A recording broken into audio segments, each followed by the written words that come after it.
Hello friends, welcome to episode 107 of Storyteller Conclave. This is a show all about helping you run the best tabletop role-playing game that you can, whether you're a new storyteller or dungeon master learning the craft, or an experienced storyteller looking to take your game to the next level. I'm Sarah. And I'm Rob. How we doing, Rob? I am doing pretty well. Yeah. I'm doing pretty well. It's been a decent week. We had some fun things that came out of it. Yeah. And I'm kind of excited about today's show. Yeah. I'm feeling good for the...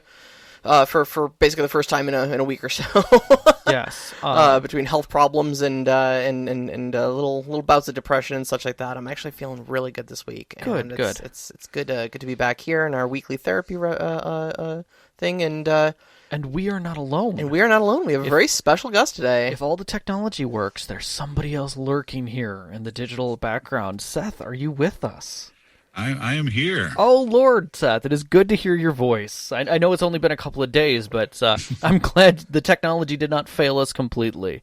I'm surprised. It's now 2 meetings in a row without it burning on me. So I'm doing good. Yeah, well, third time's a charm. So it's a good thing we're done after this one, because I think I'm just saying is next time we have you, we want to have you on the show. Then it's we're bound to have some disasters. Exactly. I was just thinking the night is still young. That is true. At any point in time, we could completely lose you. I was just trying to make this a problem for future Sarah. So Seth actually came to us out of our last cast, I should say, our last episode. We were doing research on Traveler, and in doing so, we ran across this mythic collection of research done by Seth for Traveler itself on YouTube, which I highly recommend you go and watch if you are interested at all, because of his deep dive. But he actually comes from us as a fantasy horror novelist. He's award-winning. He's got his YouTube channel, been to multiple cons and a ridiculous amount of time behind the game mastering screen. We went through history. It was interesting. Actually, Seth Skorkowsky, we haven't said his full name yet. Seth Skorkowsky has also written scenarios for Call of Cthulhu and Traveler. Yes. Published author himself, and it says here in his bio, too, he's bad at pronouncing the names of mythos creatures, so I suppose it's a bad time to ask you, is it pronounced Haster, or Haster?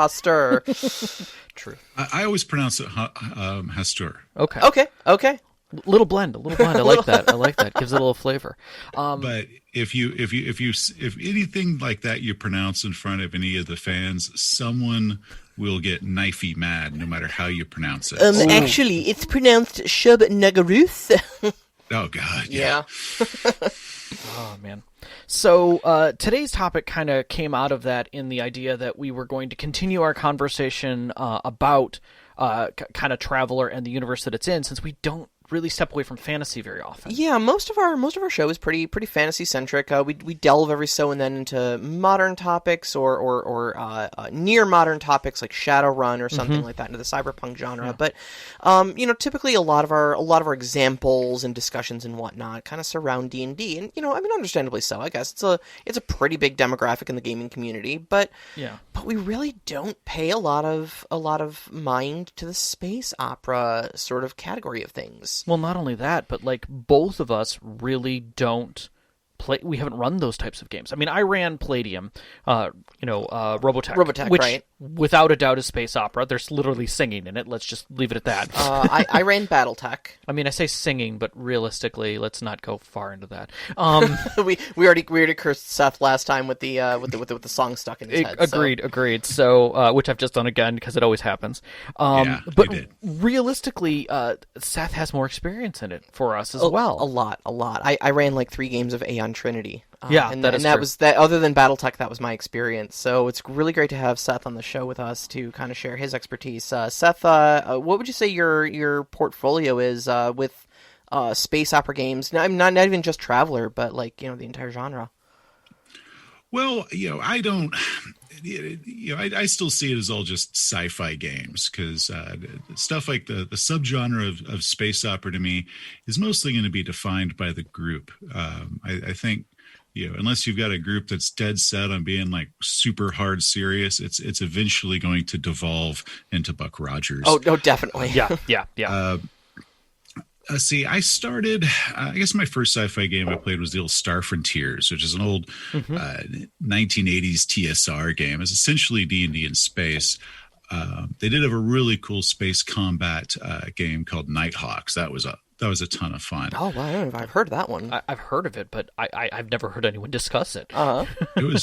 It was cool, and so that Nighthawks killed like mini a rainy Sunday, and then I got into MechWarrior through BattleTech. I really liked the idea of role playing in that universe, but not necessarily mech pilots, but getting into like a space crew aboard a drop ship.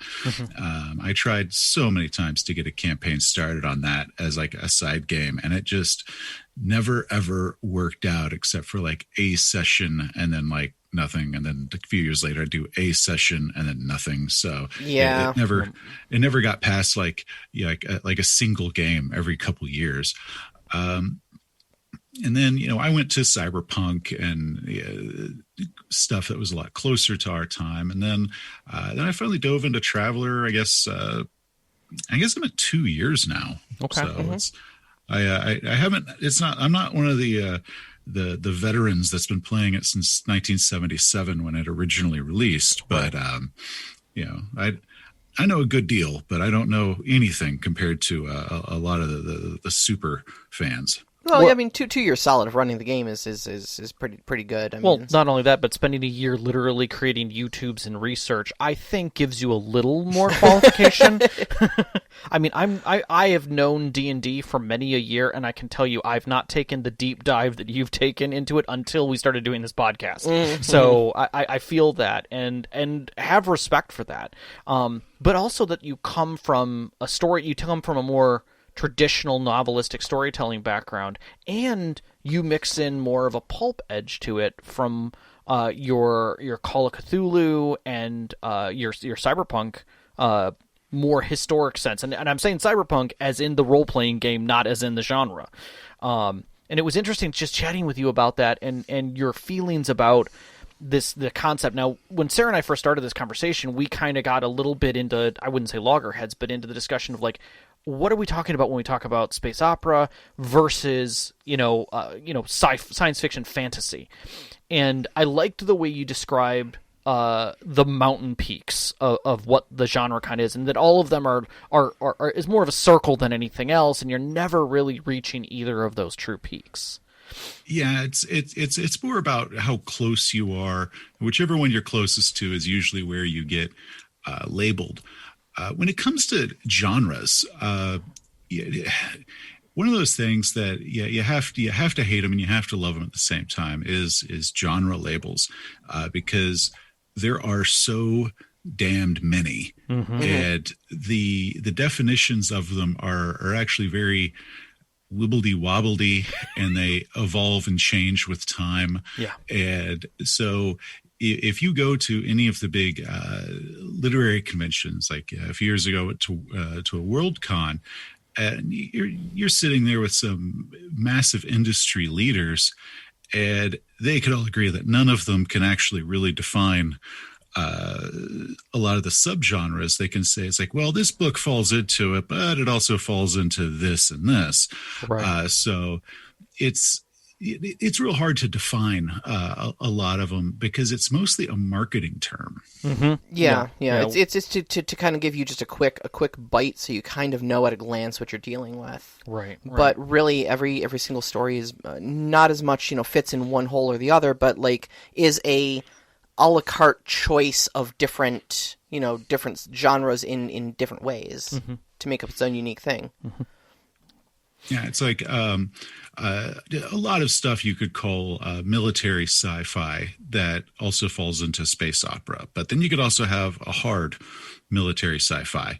But so these genres do overlap. That's just kind of just whatever different flavors it might touch, and you're basically trying to market it to an audience that says, "Oh, it's something it's like this." So, yeah, I mean, when we were talking about some of the pulp culture references of, Star Wars versus Star Trek versus Battlestar Galactica versus Firefly, and where they fit in between space opera and hard fantasy, or sci-fi fantasy. You look at something like The Expanse, which is kind of hard science.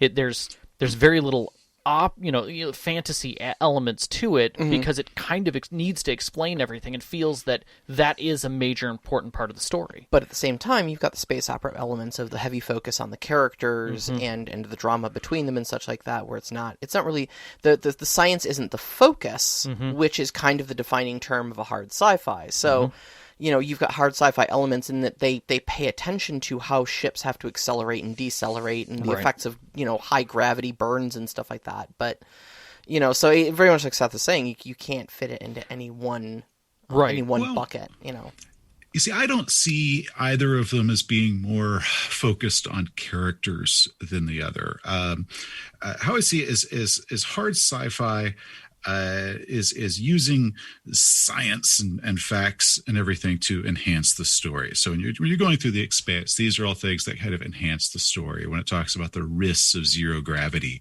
if you're injured, or just what vacuum does to you, and acceleration, deceleration, all of these things.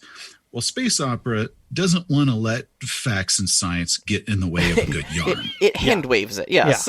Yeah. More power to the deflector dish. What does the deflector dish do? I don't know. What do we need it to today? Right. Yeah. So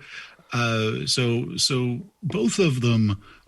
The story is still the number one. It's just really kind of depending on what path they go through to tell it. That's really just the big difference between them, is their approach. But they're always going to have a story and drama and characters and all of the normal things that you would have in any sort of storytelling. Right on. Yeah, I always liked when I looked at things, and I was trying to kind of figure out like what some important elements of telling a story within sci-fi, or whether you want to go sci-fi fantasy or hard sci-fi. It has, like you said, it has less to do with being able to explain things away. I mean, D&D, in essence, doesn't go hard. It explains things in a general way, but never gives you full mechanics, although it's more mechanical than some of the others that just kind of let things slide. I mean, Trinity tends to let a lot slide. Yeah-ish. I would say probably more, if you want to talk about a lot of things sliding, it's Powered by the Apocalypse right there. I agree. 100% agree. Well, so D&D, which D&D is so sometimes weird to discuss, because over the past 40-something years, it has evolved in so many different directions. You got to ask which D&D are you talking about? Agreed. I think I actually saw a thing today or yesterday that this month is the 50th anniversary of when Dave Arneson and Blackmore started, which kind of ended up spurring into Gygax's Greyhawk, and then Dungeons and Dragons, early days. Which, that all came from chainmail. Yeah.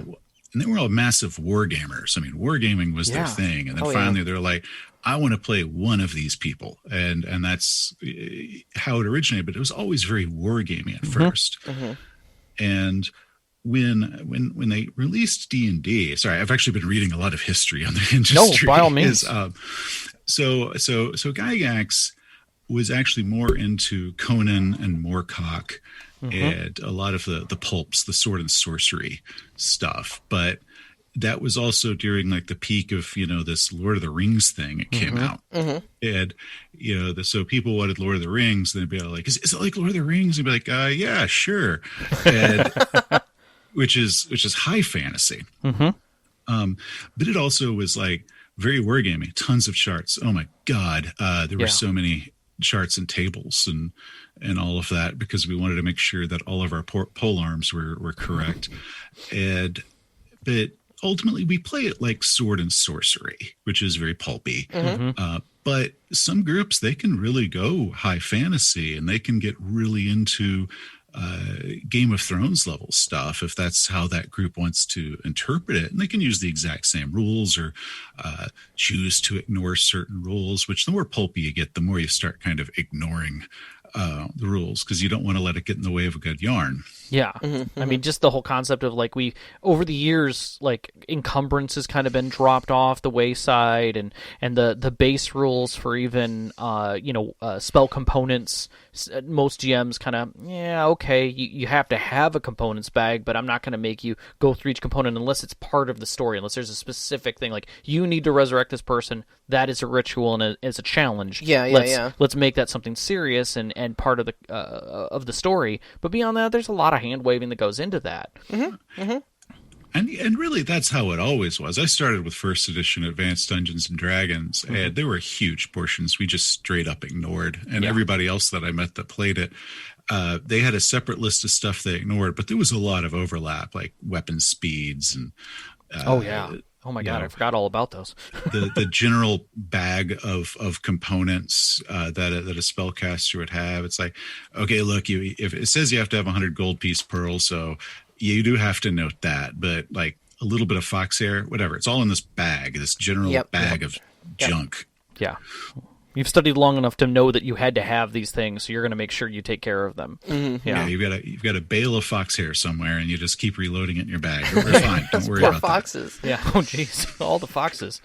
So I guess one of the things that I wanted to step into the discussion a little bit that I was thinking more about as we were going through this is that one of the things that Trinity does that I find that is weighted differently than any other system, and because it's space, is that almost the ship becomes a living part of the story. You're doing Trinity or Traveler? Or Trinity Traveler. Yeah, right. There goes my brain. And that it adds that element, and that's not necessarily something that a lot of systems do. I mean, for instance, 7th has a thing for ships, but it can be part of the system, but it's not weighted in that direction. There's a lot that just kind of is glossed over in regards to that. A few other systems can lean into that if they're more tactical, but it almost feels like it is a story generator on its own.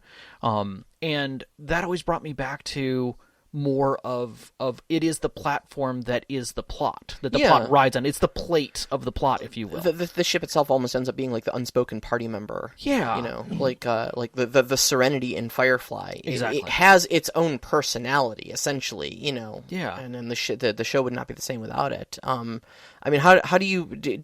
with your experience with not only Star Frontiers and Traveler and such like that, how do you find that plays out? From a storytelling perspective, how do you draw that out and give life to something like the ship? Well, personally, I think once again, I think a lot of this just comes down to your group. I think if you're playing 7th Sea and they've got their ship and you're like, okay, what's the name of your ship? And they name their ship and they got a little map of their ship. They're going to fall in love with that damn thing. And they do. They do. They will go through hell itself to get their ship back. No other ship could replace it unless there's something truly better. So I think that's more of a character thing. But with Traveler, because it's named after, space travelers, your ship is your big constant. It's your home. It's where you live. And then periodically you open up the door and there is like another world that you get to explore that's completely alien. And the one constant, no matter where you go and all these strange and amazing things, is this ship. And very often they are very much like the Millennium Falcon or Serenity or Battlestar Galactica off the remake. The Rocinante. It's a bit janky. Yeah. Well, the Rocinante, that was also based off of a role playing game. That entire series, by the way. Really? I don't know if you knew that. Yeah. I did not know that. Would you like to tell us the story, Seth?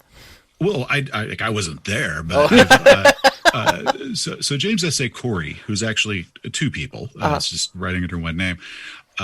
This was a role-playing game that there was actually two groups for a while. One of them was that I wanted to play this detective, and this other was like this group of space truckers.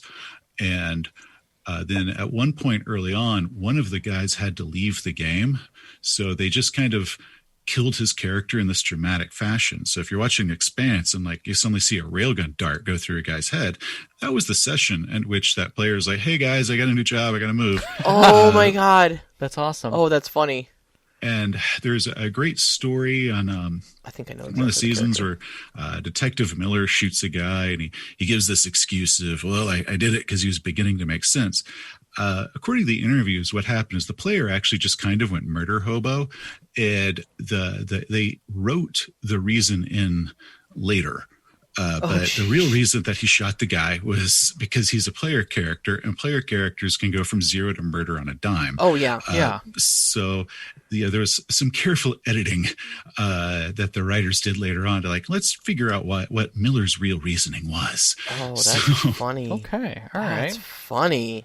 Now I have to go back and rewatch that because that's going to recontextualize literally everything. What's funny because we do that already with a lot of other series and movies. We're always just like, okay, I could see the scene, I could see how these roles go out. You use Disney's Three Musketeers all the time as an example of how to play Seventh Sea constantly. Yep. See, if you pitched to me Seventh Sea and you just said Disney's Three Musketeers, I would stop you right then and be all like, hell yeah, let's let's roll some dice. You should roll right back to my Seventh Sea discussion, that system spotlight. You will hear all of that. Man in the Iron Mask, Three Musketeers, Count of Monte Cristo, Dangerous Beauty, all of that wrapped into one world. It's fantastic. It is absolutely fantastic.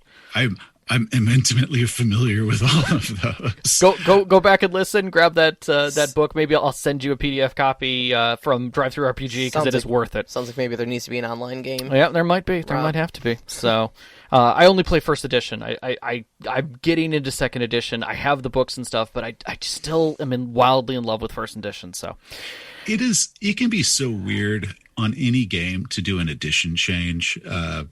It's in a lot of ways harder than it is to actually switch games entirely. Yeah. Because certain changes, you can see why they made it, but you're still pissed that they made changes. Like, why'd they get rid of this? I loved it. And or there's terminology that now means something different, but your brain is so locked into this term means this that it causes confusion for everybody. So I understand the reluctance to switch editions just because, damn it, that's rough. Yeah, it is. And I mean, on the other hand, I looked at 3.5 to 5, like that literal switch for D&D in my brain. I was like, yeah, this is fine. But it took me like a little while to get attached. I was like, do I really want to go into more D&D? And then I was like, wait a second, this is what they did in 5th edition? I can get rid of those books. Yeah, absolutely. So, so when you're looking at doing a game, and I'm not necessarily talking about space opera here, but in sci-fi in general, when you were running you ran a game for 2 years, you said, right? Are you still you're still in it? If I'm not mistaken. Yeah, I think you said he was just wrapping up your Traveler game pretty soon. We're actually on our second campaign. Oh, wow. And we're our first one was more like classic Traveler, and Okay. I did a lot of that as a campaign diary series. Which is called The Mystery of BT SHT 365, which I took a really bad module, and we turned it into this epic saga. And I actually ended up reviewing it, each chapter in this 50-page module, to this 5 video series, and each video is like half an hour. Wow. Where you follow the characters. So a little different than my normal reviews. And then our last one has actually been more of a covert spy thing, where our heroes are trying to fly a spy ship out of enemy territory, and that should be wrapping this month. I hope. We'll see. Okay. So I'm going to ask you a few questions, and it's a tide between a little bit of system for Traveler and your game specifically and how you played it. What components do you feel, what parts or elements that you brought as a storyteller do you feel are absolutely necessary to get the feeling of sci-fi and not just a futuristic fantasy kind of escape? And what did Traveler give you as assets to help that? Well, Traveler gave me a few things that convinced me to do it. One, I just like the setting, but setting doesn't necessarily make a system. I prefer a skill-based game over a level-based one. Yeah, by far. any day of the week and twice on Friday. Traveler is even this new edition, which is like, I don't know, there's something like 10 editions total between there was like a GURPS version and a D20 version and all this stuff. Yeah. But the current one is actually very close to what the original was. Like they went back to the first one and they're like, okay, this actually worked. We just need to polish it and update it to, we've made a lot of cool ideas and how games should work in the meantime. Let's update those, but still use those old bones. And it worked very well. But it's a skill-based game.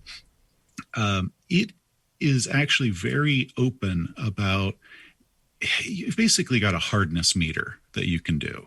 How hard do you want this sci-fi? Like, do we actually want to, it'll give you the mathematical formula to figure out like how long it will take at whatever speeds to get to a planet and like all of the stuff to like accelerate halfway there and decelerate the other half. Like it basically throws that in a side where it's like, okay, if you want it, here it is. But here's another way of doing it that's probably a hell of a lot easier. And I'm sure somewhere out there, somebody was like, oh, hell yeah, math formulas. Yeah. But, so it's actually real open of like, use or ignore it as much as you want. And then one of their 5 core books is like nothing but alternate rules, where it's like, hey, you don't like the way jump drives work? Here's 4 other faster than light methods. And, you want to make it hyperdrives or instantaneous or whatever. Space folding for life. Yep. Okay. So Traveler, with the current edition, Mongoose second edition, they have to be specific. There's 2 completely different editions currently in print. Right. Is very much on, there have been so many ideas and so many cool ways of doing it that we don't want the game system to get in the way of your story.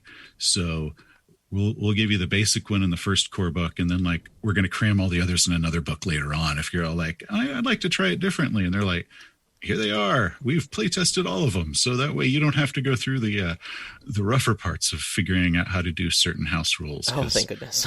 Yeah, which I honestly think is one of the things is you can usually find any number of rewritten house rules online for any game system, but it's really wonderful to see a game company that took those rules to heart and said, okay, we're going to play test all these and let you know these are the polished versions of them. Yeah, absolutely.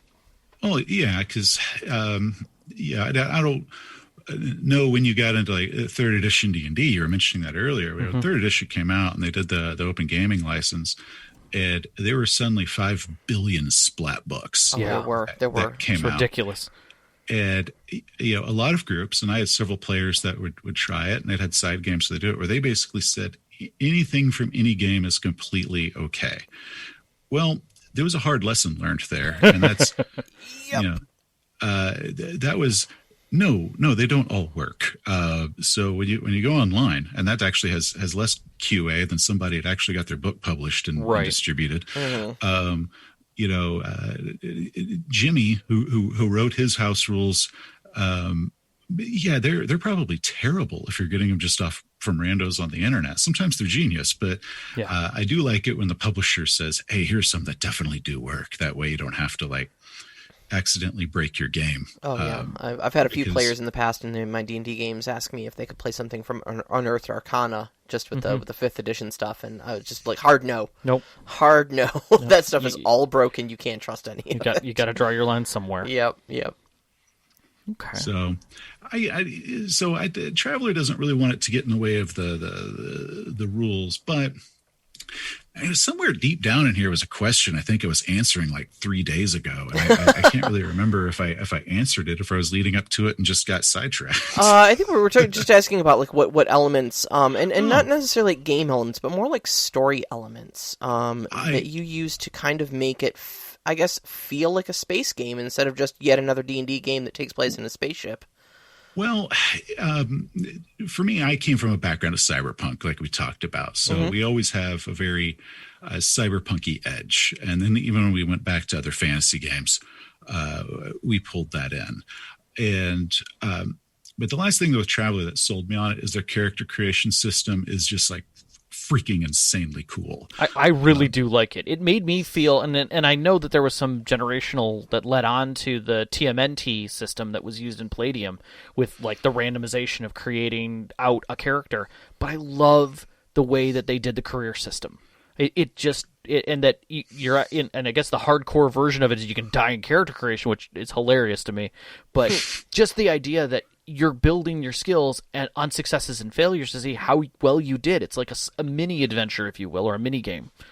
Yeah, and basically it encourages that you're like session 0, everybody creates their characters at the same time, because then you link them all.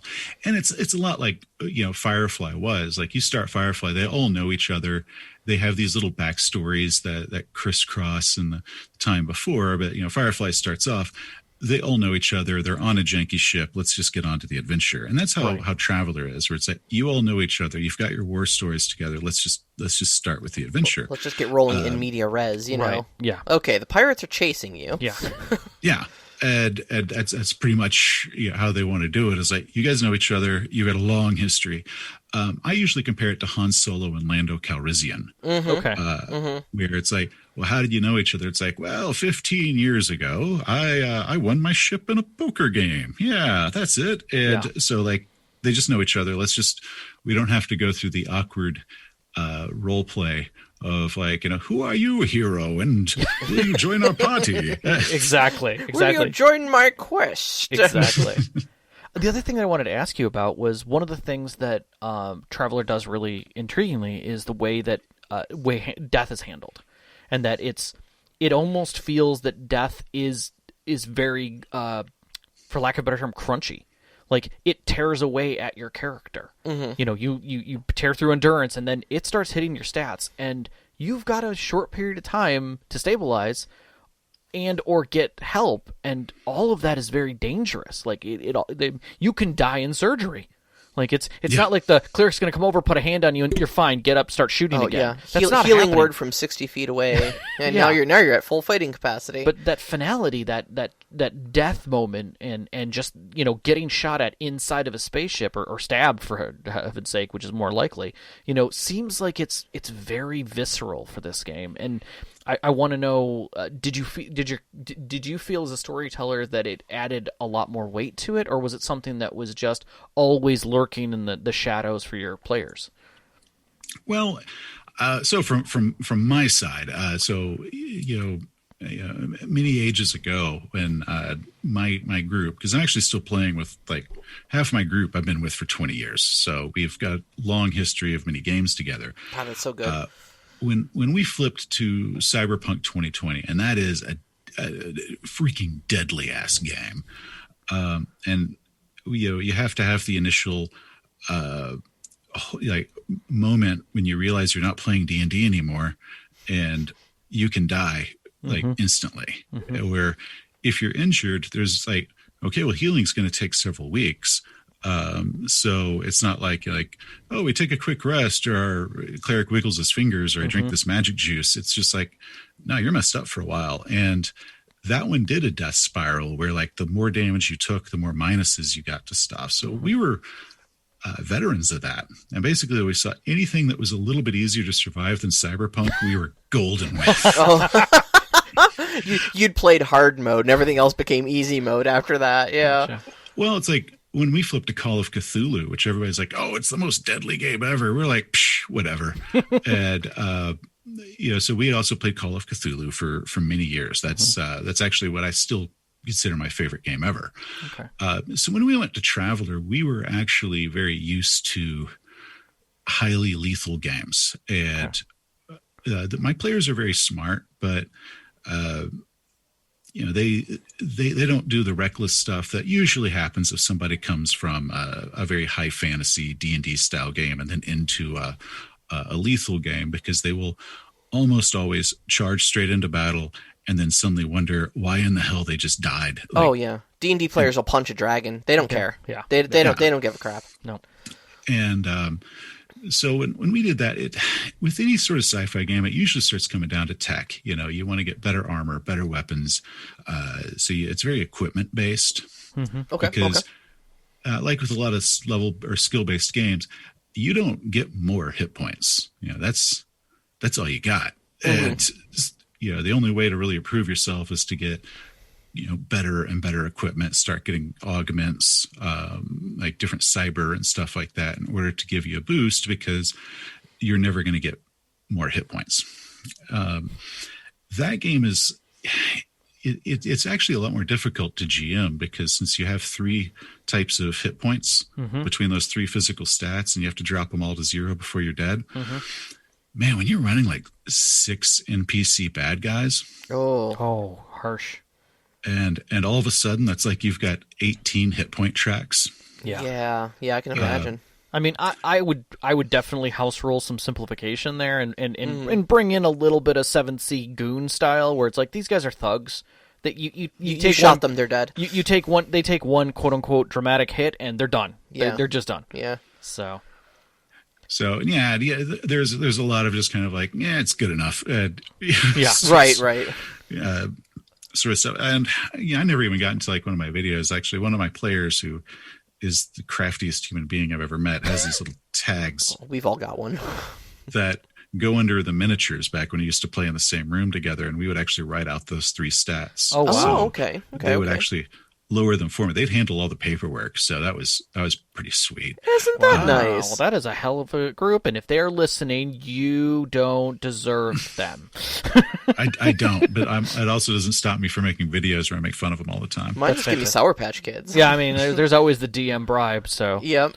You get Slurpees, I get Sour Patch Kids, and apparently Seth gets all of his paperwork done for him. I kind of like his bribes better. Take notes, D&D, Tamriel. Take notes. Although it's hard to do it virtually, let's just say that. It is true. Yeah, I had recently done a thing where I talked about in like combat. It's like, why don't you just let the players keep track of like damage for you for all the bad guys? And I do find it interesting that so much of the audience shift, because even 5 years ago, that would have met with a lot more hate. Oh, yeah. Of like, that's the most metagaming thing ever. And, my argument was like, your players are already doing it. They're the ones that told you how much damage they did. So why don't we just pool our resources and you not have to do it all by yourself? Well, they're going to tell you the damage. Just make them do the math afterwards. Right. And it's not only that, it's that it helps with the visualization. I mean, their players can legitimately see what is going on. There's no reason why they didn't know that guy is almost dead. Yeah. You know? And it's keeping things behind the screen basically until the thing is dead, and you're like, oh yeah, we've just fought this thing for 7 rounds, and it just suddenly drops dead, and you're like, we didn't see that coming, It's those kind of moments that I don't quite get, So. No, I'm sorry. You mentioned earlier that like Traveler's a very equipment-based game, and I was kind of hoping you could elaborate on that, because and just to kind of lead in why I'm asking this question is the few times that I've tried to run a space game, one of the big problems I've had is that the future is filled with a bunch of pseudo-magical gadgets that solve a lot of problems for you, and they're very prevalent. Humanity has made giant technological leaps, and instead of it being like magic items you can kind of, curtail and limit in a D&D setting, everybody kind of has all these high-tech gadgetry around them. How do you stop your players from just using high-tech gadgetry wizardry to just solve every problem? Okay, well, that's actually a great question. Traveler has one thing that's built into the system that is actually really helpful here, and that's what's called tech level. So all items are done on this tech level that in most of the Traveler universe goes from like 0 to 15, but then they're like, technically there's no cap to it, and you can even find certain equipment that's like tech level 19 or 20. Point of reference, we're currently somewhere between 7 and 8 gotcha. As far as real life. Yeah, in real life right now, early 21st century, that's where we are. Basically it's saying like in the next like 90 years we're going to start developing gravity drives or something. Anyway, anytime they're at a planet or a system, you know what the tech level of that system or that planet is. So when your players are actually desperate to go out, it's like, I want to get that Martian power armor like Bobby has in the Expanse. It's like, okay, well, that's a tech level 12 suit of armor. the world you're on is tech level 10. Mm-hmm. So, one, it's they can't even manufacture it here. They don't have the ability to manufacture it. It's like, if you're in a very small developing country, you're not going to find a cell phone that's not an import. And instead of it just being across an ocean or across just a simple border, it's light years distance. It's kind of hard to get it. And if you do get that power armor somehow, it's probably going to cost you like 9 times more. Mm-hmm. And then every system has what's called a law level, as far as like how strict their laws are, as far as what you can get away with walking around in.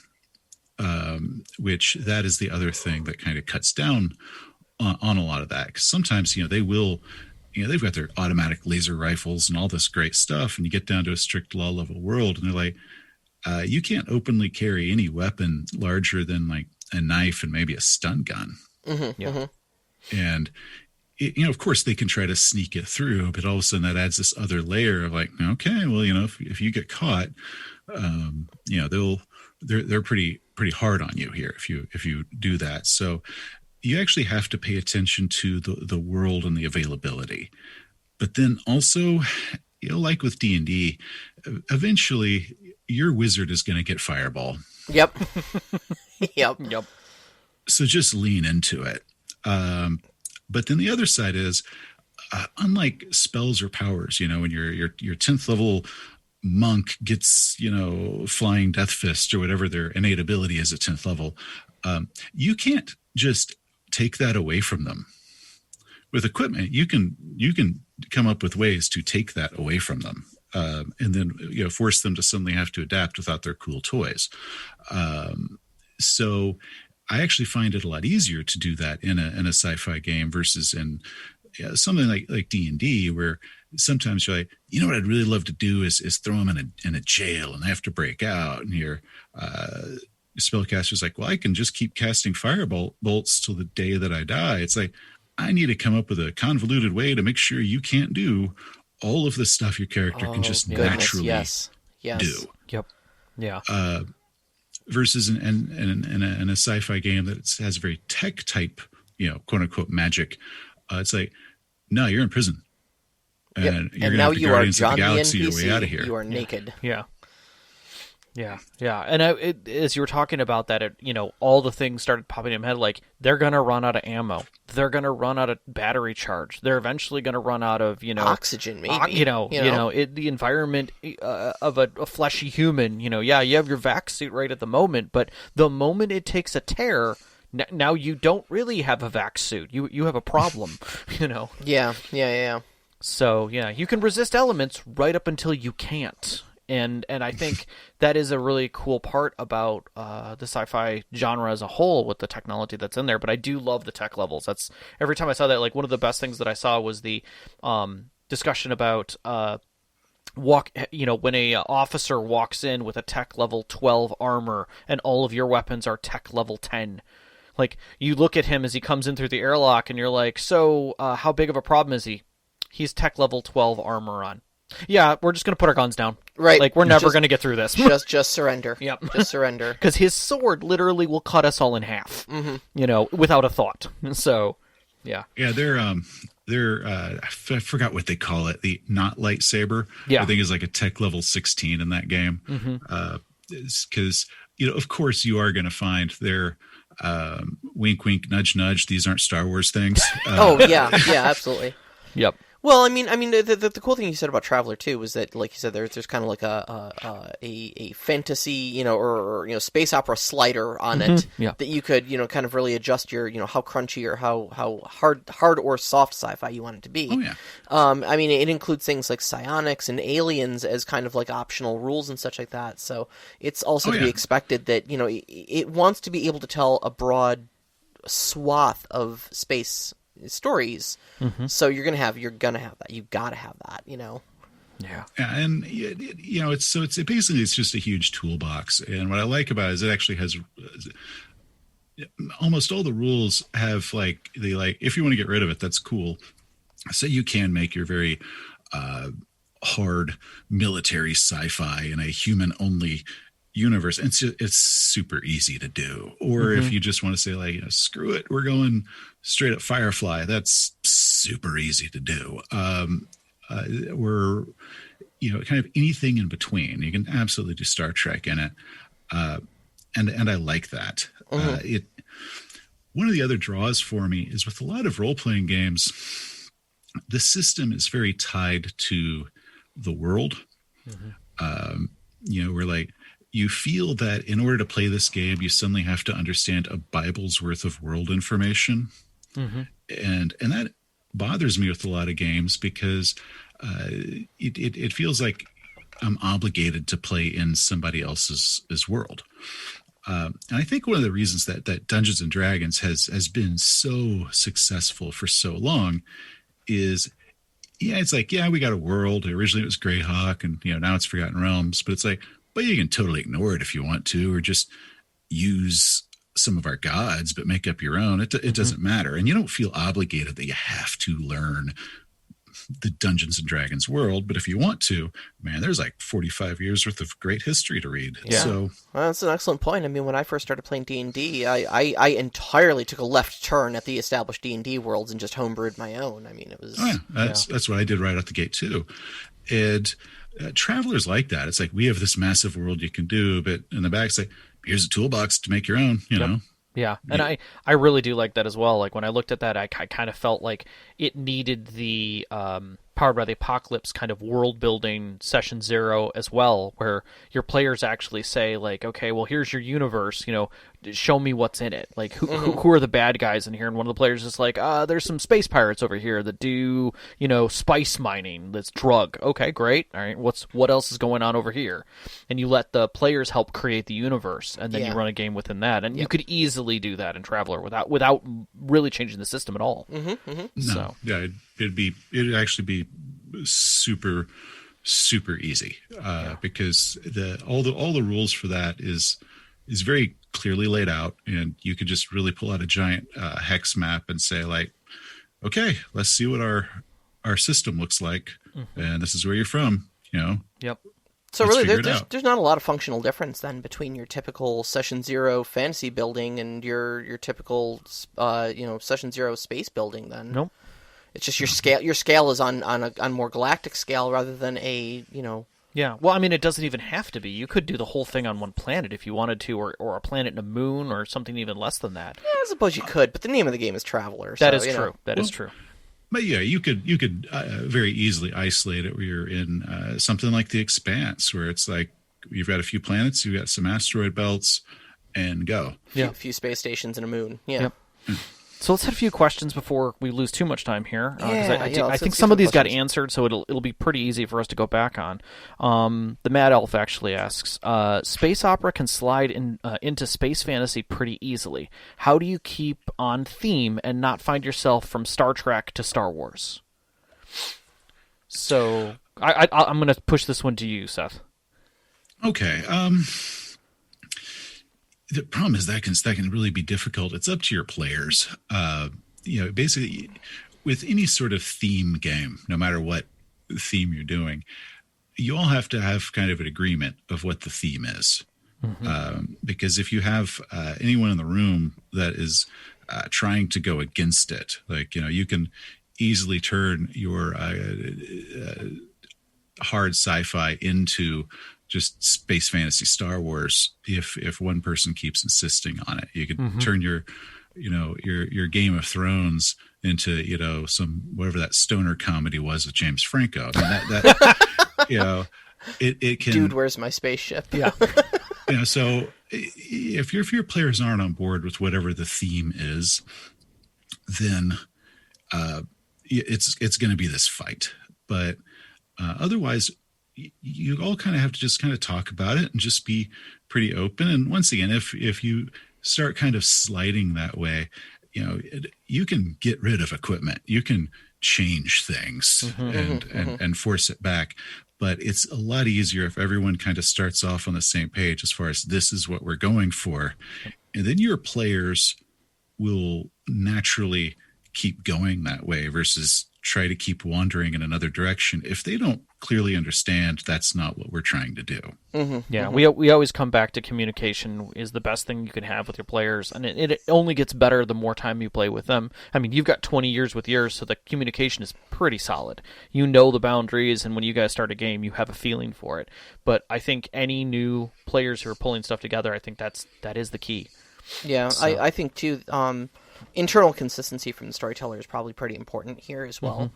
You want to establish what is and is not in your world pretty early on in your world building and your storytelling and such like that. So establishing that can really set the rails for you without having to actually quote unquote set rails on what is Star Trek and what is Star Wars, you know. And once they understand what the rules of internal consistency are for your world building, your players will just fall in line and start following it, and they'll intrinsically know that there's no Jedi Masters that do midichlorian magic in your admittedly flimsy sci-fi Star Trek game. I say, hey, Star Trek's got psychics too, man. Star Trek does have psychics. It does. Yeah, no, you're right. You're absolutely right. You can have a little space magic as a treat. Yeah, very true. Very true. I always found really weird is one of the prevalent things in so much sci-fi. Always still comes down to psychics. Whether that be Dune or Star Trek. Hell, that's Aeon Trinity's entire shtick is psychics in space. Yep. And it's this really regular thing of as technology grows, somehow we develop brain magic. Yeah. So true. Do you want to grab another one here, Sarah? So Knox in the Box asks, to me, space opera seems to be a delicate genre where over-explaining might get you into trouble. And conversely, less is more might not always satisfy your audience. That being said, how do you best determine the levels of exposition you need to give at any given time? Do you work backwards? Wow. So I think what we're asking about is the technology, the hardness of the sci-fi. How in depth do you get into what is going on with the sci-fi? Yeah. I would say that it depends a lot on the system that you're working with and what it allows for. I think something like Traveler gives you the ability to dig deeper. But again, it like Seth was saying earlier, once you've established with your players that this is going to be a little lighthearted and here's the boundaries that we're working within, to tell this story and, this is the kind of tech limits that we're dealing with, I think at that point, you can lean more into what the players are interested in. I mean, if you don't know the group very well and you're just starting out and they all seem to be getting very numbers happy and want to do more leaning into that, then maybe you walk with them in that direction to make the story work with it. But I think if you're trying to keep them more onto plot, only let it apply where it needs to. Like we always talk about challenges, a story role should only happen when a challenge is necessary to move forward. Versus if you're coming up to a door, you don't always have to have every single door checked for locks and rolls be done on that. You can literally just gloss over those things. That's not sticking to the hard points of it, but allowing the story to continue. Yeah. See, if you had told 15-year-old me that would have changed so much. You just dropping that like that's common. What tech level are time machines? Are we almost there? Because we could fix some problems. Yeah.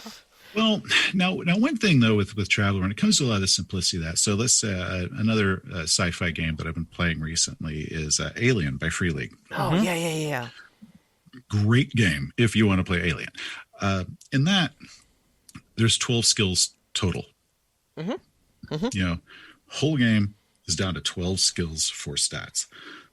So, if you're like, I'm going to repair the ship, that's the mechanic roll. It doesn't matter what you're repairing, you repair it. Well, Traveler, it's actually a lot more than that. It's like, okay, you've got your electronics. Is it electronics computer? Is it or you've got engineering? Is it jump drive engineering, M drive engineering? All these different things. So, there is still a lot of that because one of the things that does make the ships interesting is everyone on the crew can have a very distinct job. That way, everybody feels like they are part of the crew. So, it's like, I have a really good sensors, so I am the sensor operator, while so-and-so has got a really good, their engineering skills are really good. They clearly are a mechanic, and then you got your pilot, and et cetera, et cetera, et cetera. Right. So I like that because of cohesion. Like, I love in space combat, absolutely everybody has something to do. Right. Versus okay, well, I got my pilot and I got my gunner, and so the two of you are going to play with me, and the other four people in the room just have to sit there and wonder if their character is just going to suddenly die because their ship explodes. Right. Yep. Which, that sounds mind-numbingly boring if you are not one of those two people that's getting to do something. Right. And agitating, because you're completely, like, those idle players have their agency completely removed for the entire time. Yeah. So, with this one, there is the my mechanic's going to go and I'm going to try to actually overload the drives. I'm going to actually get more speed out of this. Or I'm going to get on my sensors and I'm going to start jamming their targeting system, or trying to basically remotely hack the missiles so they explode before they hit us. So there's lots of things that you can do, even if you're not shooting one of the laser turrets or piloting the ship. Everybody still has roles that they can keep filling and actually change the overall outcome of what happens. Yeah. So that's one of the things I do love about it. But the cost for that is there are a lot more skills that you have to kind of learn how to deal with, and how the mechanics of a ship work, versus something like Alien. Because Alien they do have rules for space battles, but it's not about space battles. It's about, face huggers and, screaming because you got a homemade flamethrower and the corporate guy just betrayed you. So, yeah, exactly. So, do you want to hit one more? Yeah, I've got one last question here from Overwatch. Overwatch asks, space opera can stretch from madcap westerns to gritty war stories, or from adventure serials to cosmic horror, from giant fighting super robots to some thankless manual laborer just trying to make a day's wage. So how do you make your players at home in the vast expanse of a space opera, and how do you keep a handle on the scope or scale of your story so that it keeps them grounded, even while the universe might be limitless? Okay. Well, actually, that hits on just about everything we've talked about. The ship is how you keep them grounded. Or certain characters that they interact with.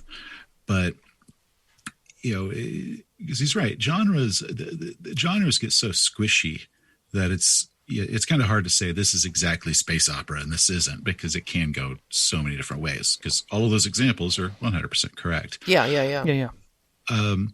But it also comes down to the communication. So, the GM and the players, we all kind of discuss, what is it we're going for? Now, I have always found it just a hell of a lot easier just to upfront say, we're going for this movie or this TV show.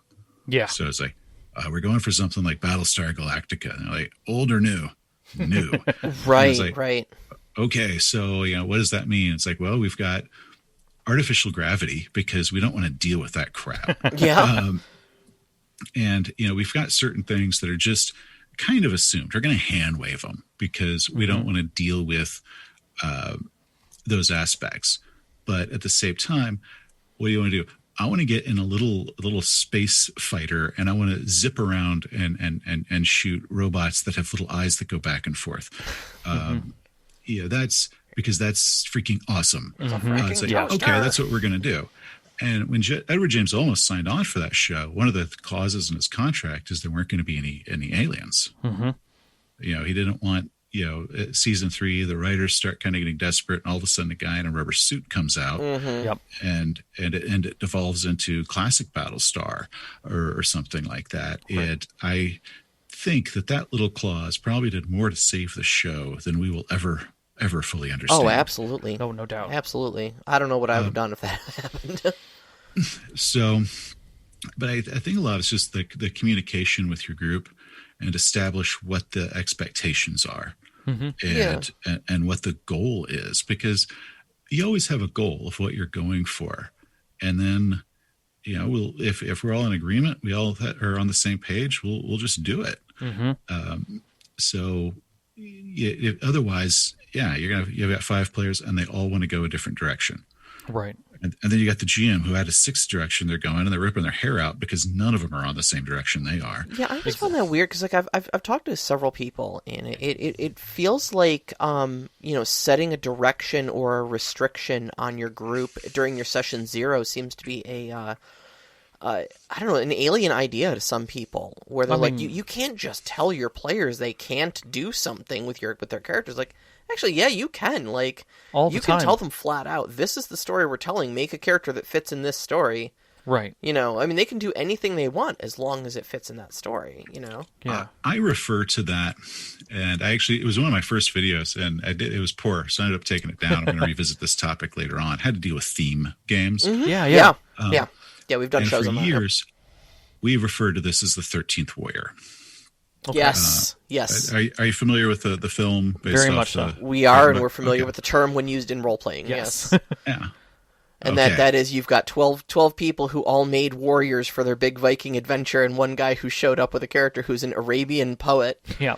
Has that term actually started circulating around? Oh, very much so. It has, yep.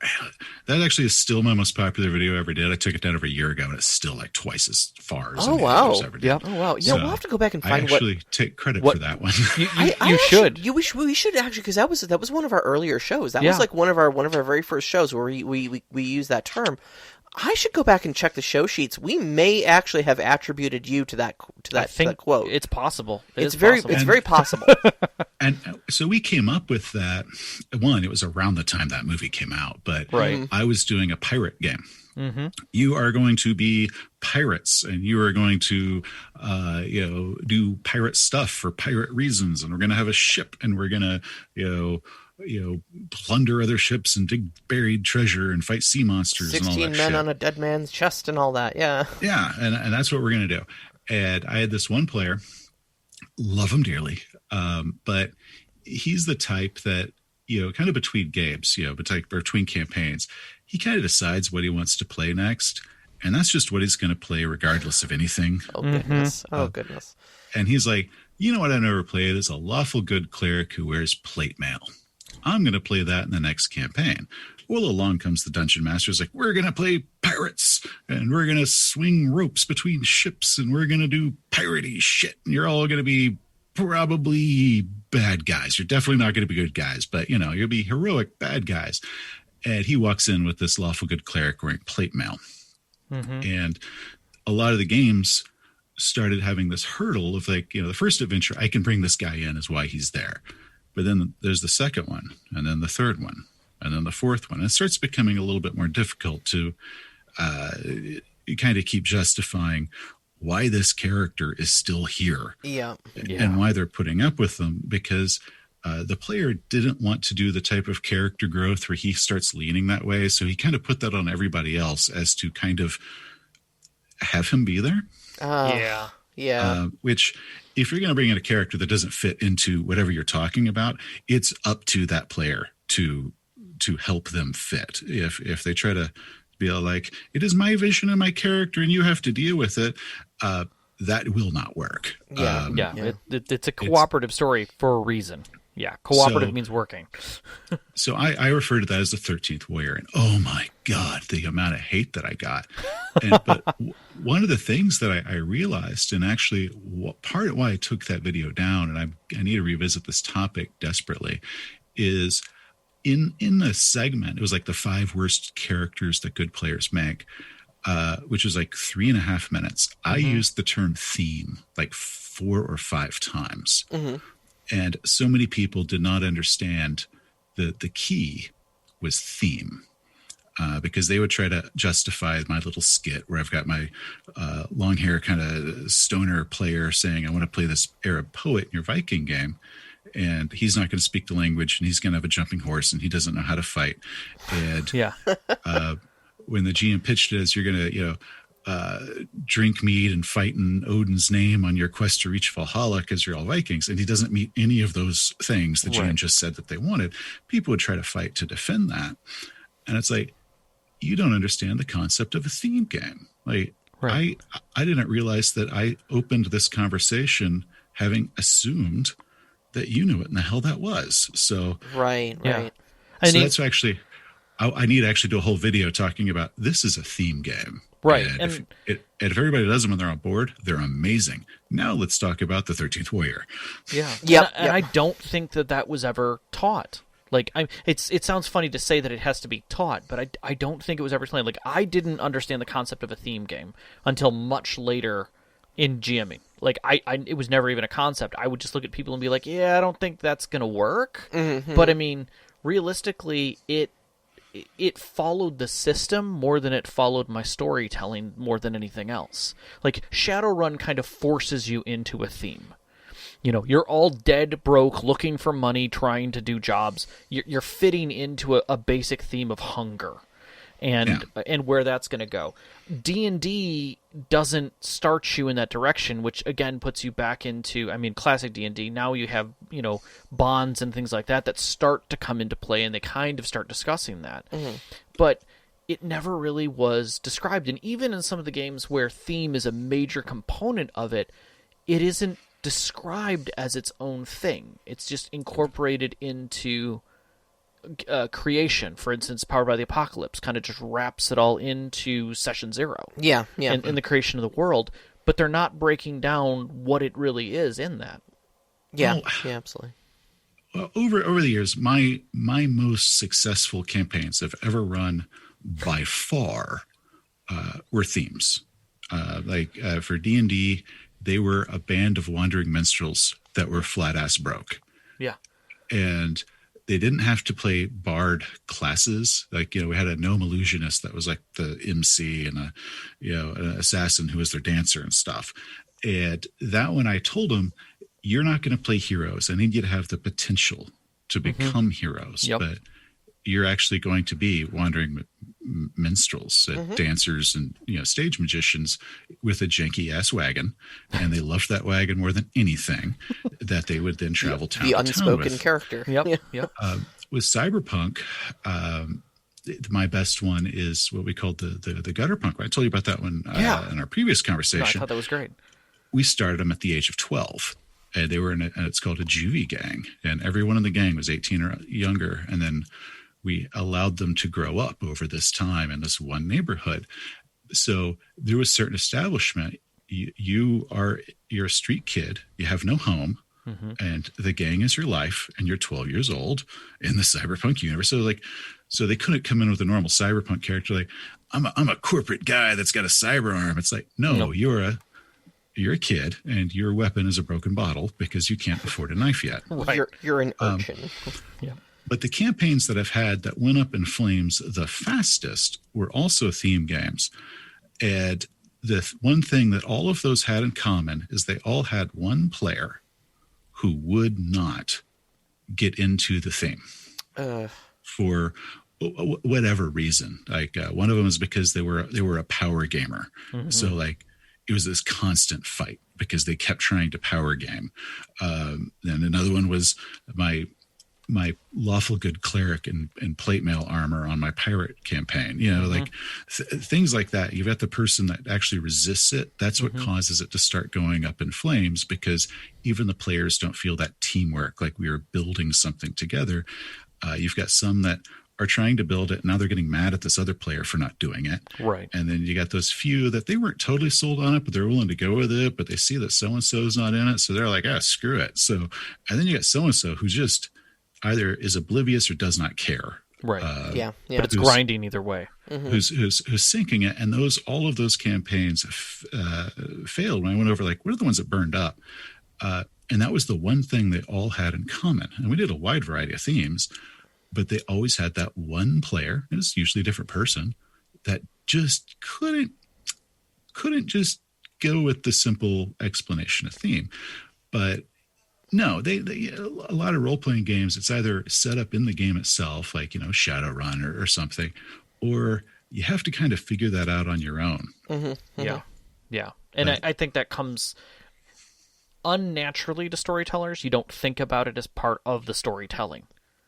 See, It does now It for does. us, for I both don't, of us. I don't know does that it now. even does now, because I've always been like that, really. There's been very few games that I've ever run where it's just like, you can just make whatever, you know? I've always walked into my session 0 with a, okay guys, we're gonna tell them this type of story, make this type of character. Yeah, that's true. No, it's never, some it's been extraordinarily broad. Yeah. But it's always just been like, your character, you can make anything you want, but you have to have a reason to travel to here. Or whatever, you know, because that's where the story's going to hook you. Right. Or whatnot. But that's why I was kind of so taken aback when I was talking to somebody and they were like, what, you can't just tell them not to make something. Like, yeah, you can. You straight up can just hand them a book of rules. Like, Yeah. you know. Oh, I got sent hate mail like back when Really? you could do like. Oh yeah, This is why we don't do YouTube videos. Yeah. Well, they took off the private message feature, which cut that down drastically. But like, I'd get straight up hate mail. Oh, geez. So yeah, I nearly quit the channel over the first year because of all that. That's when that channel, or that particular video blew up. Was 2017, beginning of 2017. God, imagine sending hate mail to somebody over them telling you their opinion about a role-playing game. Like, Oh yeah. Oh, Welcome to the internet. come on. yeah. You never heard of Nerd Rage before? Oh yeah, I'm familiar with the harshness of the internet. Yes. I'm a member of the LGBT community, so I am well familiar with the depravity of humanity and when they Yes. want to share their opinions. So. Yes. But today we have the microphone and they don't, so too bad. Exactly. Tell you what, Seth, I want to thank you so much for joining us here on our show and taking the time out of your evening to discuss all this great stuff with us. You've been an absolutely fantastic guest. It's been wonderful to have you, and we'd love to schedule something in the future with you, because I'm sure there'll be other topics that we can hit, and if you're interested in one, we'd love to have you again. Actually, yeah, have me back, because I like look at it. I was like, oh wow, it's been an hour and change. I hadn't even noticed. I feel like we're still gearing up to start. So, Well, then we'll definitely have you again, and we'll find another glorious topic to run across. There have been a couple of people in our live chat too, just listening to you talk about games and such like that, have said like, can we be best friends with him now? So Yeah. no, definitely welcome back on the show. We'd love to have you back. Where can we find you on the internet? oh well. Your turn to splat. Okay, well, you can find my YouTube channel at the highly imaginative name Seth Skorkowsky. Good luck spelling that if you don't see it written down anywhere. That's Skorkowski with a Y. Yes. Yes. And then Twitter, I am at S Skorkowsky. Once again, giant name gets in the way of, making it punchy and easy to remember. And then if you are interested in any of my novels, you can find, basically you can get all those through Audible and Amazon, whether they be urban fantasy or sword and sorcery, and then little dashes of horror. Anything new coming out recently that we need to know about? No, my most recent novel, which is weird, I didn't really get to do much with it because it came out right when COVID dropped. Oh, goody. Yeah, good times. It was Ashes of Onyx. And that was a weird fiction dealing with Carcosa and the King in Yellow and drug addiction, and is extremely, extremely dark portal fantasy, weird fiction horror. Yeah, I think I heard you talking about that. Believe it or not, you didn't tell us the other day you launched a new podcast as well. Well, it's so we had recorded all that stuff, and I've got partners on that. And I used to be in kind of like a one-man show, so and they're like, okay, we're thinking about doing a few of them together, because none of us wanted to like release a podcast and it's like one episode. We're like, let's right.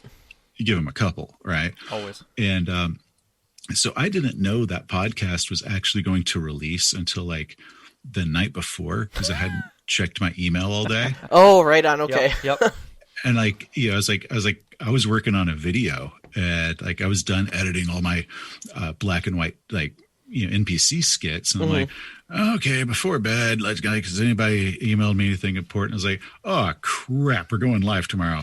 Oh, geez. So Saturday, I actually did a podcast game with like people, all everybody in the group is podcasters.